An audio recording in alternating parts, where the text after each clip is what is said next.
नमस्कार मित्रांनो.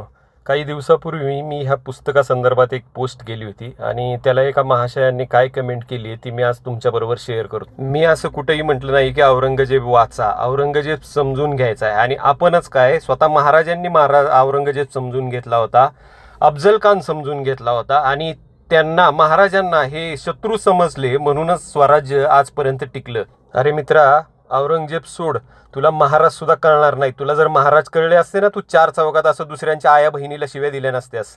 राहिला प्रश्न माझ्या मातोश्रींचा, तर वयाच्या 65व्या वर्षी नागपूर विद्यापीठातनं संस्कृतमध्ये शास्त्रीची पदवी घेतलेली आहे आणि शंकराचार्यांसमोर भगवद्गीता तोंडपाठ करून तिथे सुद्धा महाराष्ट्राचं नाव रोशन करून प्रथम क्रमांक मिळवलेला आहे. नावापुढे देशमुख लावतोस ना, ते देशमुखीचा जरा मान ठेव. ह्याहीपेक्षा घाण शब्दात तुला उत्तर देऊ शकलो असतो, पण मलाही काही मर्यादा आहेत म्हणून तुला सोडून देतो. जय जिजाऊ, जय शिवराय. कमेंट वाचून खूपच वाईट वाटलं होतं, पण सोशल मीडियावरती आपण कोणाची आई बहिणीला शिव्या देताना स्वतःलाही आई बहीण आहेत या गोष्टीचं पण आपल्याला भान असलं पाहिजे. घेतो तुमचा निरोप. जय जिजाऊ, जय शिवराय.